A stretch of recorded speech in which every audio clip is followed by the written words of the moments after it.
As the only university-led team in the Google X Prize competition, the Lunar Lion Team has opened the door to the private sector of space exploration for Penn State. In doing so, this presents many unique opportunities beyond the primary objective of reaching the moon. In a recent conference at Penn State Altoona, team leader Michael Paul described what he views to be important. When NASA funds a mission, they require 1 to 3% for education and public outreach, EPO. And it's a great chunk of money to be spent on that sort of thing. I feel compelled as a university mission to do even better than that. I mean, if we're not, constantly bringing in hordes of students to work on all different aspects of this and sending them out into the world to not, get into business finance for the purpose of just making lots of money, but to actually take what they've learned through this and take this passion and say, I want to do things like this when I get out of college. If we're not doing that in spades, then we're really not hitting the mark. One thing to keep in mind is that this touches on all the disciplines at the university. My goodness, This is not just an engineering effort. Agreed. I mean, I'm a space systems engineer. I know that when I'm talking about my area, what I'm doing, that I've got the credibility that I need. But as a team, we need to have some breadth. It is this passion towards education that has led the team to use resources in the Penn State system to include student involvement in all fields. Penn State Altoona Chancellor Lori Bechtel-Wherry has eagerly aided the participation of staff and students alike.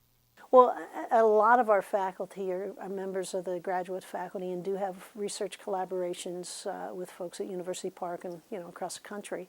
And so for us to be able to engage in this with others and to be part of this project is really great. And I think it's in the tradition of the university. We are one university geographically dispersed, and particularly with our proximity to University Park, it makes a lot of sense.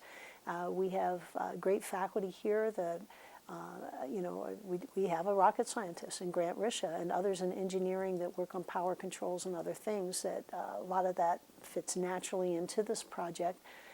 We have a student, as you know, from our communications program, Jason, who's doing the videography for you.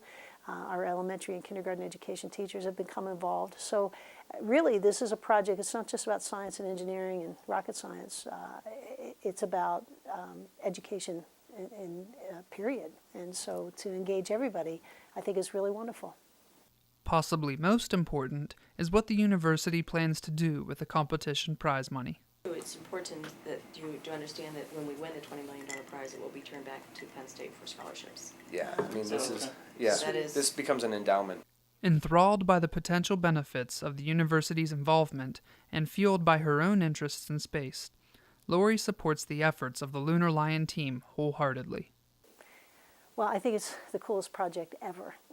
Just the potential for discovery, the potential to engage students and faculty researchers from across the system around this innovative project, and the opportunities that will bring with business and new technology and new discovery.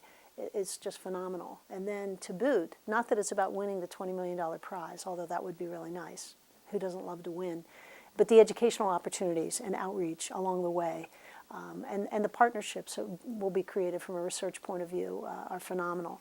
And when we complete the project, and if we win the 20 million or the 15 or whatever it ends up being, to think that all those monies go to support student scholarships. I can't think of a project that is more important or timely. I always thought that I would be an astronaut, but that didn't happen. I was very motivated by Sputnik. In fact, here we go. My father was very worried about the space race, and Sputnik was launched in '57, the year I was born, and he built a model Sputnik and put it on our roof with lights to say to the world, we need to wake up here, folks, and focus more on science and math and engineering. And I grew up for the first couple of years of my life thinking Sputnik was part of Christmas, and I discovered then what it was about. And so so personally, I'm just enthralled by the project. I think it's really, really fascinating and wonderful for the university.